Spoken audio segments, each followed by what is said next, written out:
Now what ended up happening, and I don't even know how, but this bracket right here for the brake calipers exploded.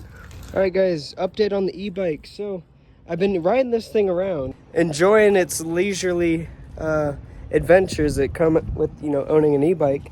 And I'll tell you what, I already broke a few things. I've already had to adjust a few things from the last video. The last video, I'll tell you, went pretty well. We put new tires, which are kind of like moped, higher grade motorcycle tires, and then a dirt bike headlight so we can see crazy well at night. Boom. So that's the headlight, tires.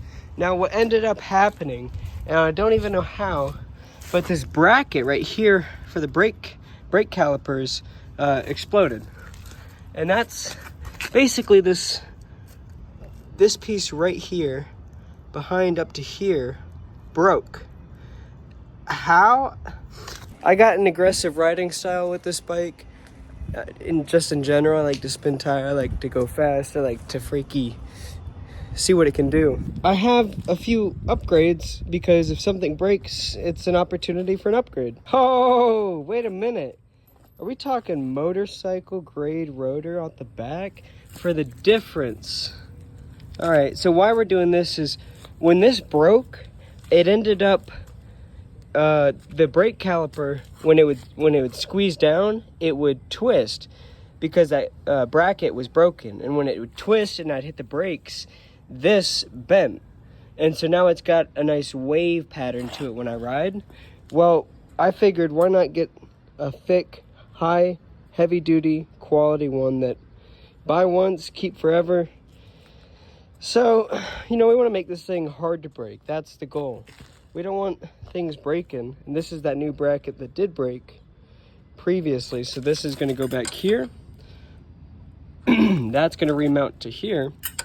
Now the thing is, this is a 203 millimeter, if I'm not mistaken, or centimeter rotor, and that is a 180. So there's a little bit of a bigger rotor, more rotor, which is great. The challenge will be, is it still gonna fit? You know, are the brakes gonna fit on that new rotor with the bigger size? And so we're gonna prop this up, get this back tire off safely, because they kind of did something weird where is it? The hub has this cord right there that runs right into the hub, and it makes taking this back tire off kind of cheeky because you can't just pop it off. There's no unplug point. So that might be something later down the road we end up adding on ourselves, because when you're rebuilding and putting together and taking apart, and you want it to be a smooth, efficient process. Like, I want to be able to just pop this back tire off, no issue, get to it, but it's not going to be like that. So all right, so I'm inside my job currently, and I'm able to use some of the benefits of working here for this e-bike, because look how I'm doing this. We got this whole engine, body, cab, anything hoist, and we have this back end just hoisted up just enough to where we can just take that tire off. Oh yeah. Yep. All right, we've taken it to the next level. She is up in the air.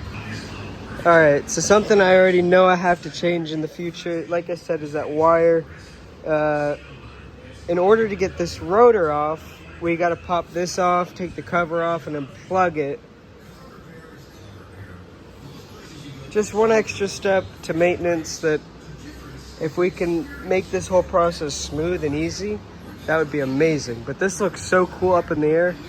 All right, new rotor is on, looking good. I had to pull this out from there, undo these clips, and so yeah, this is gonna go right back in, clip it back up, reinstall everything.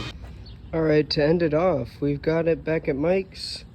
That's just where I'm picking up the last little piece I need. It's all put back together. We got her washed up.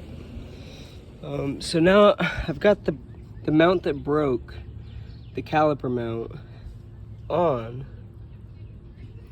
and the rotor, But now when I put this to here, it's sitting really high up. It's sitting like way up here. So Mike's gonna see if he has a different mount that'll be better, because either that has to work and we have to just make spacers, or we just change this out. All right, the last update of the video is, this is what we had to do for the brake caliper and the brake mount. We had to add a ton of those washers and bushings to add space, because it just simply didn't reach.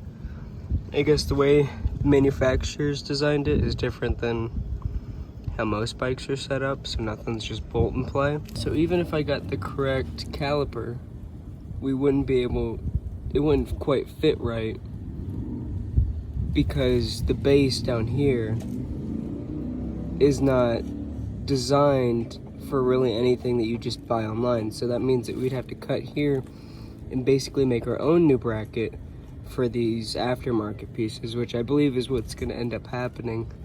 But yeah, that is the end of the update video. More coming soon. Stay freaky woke.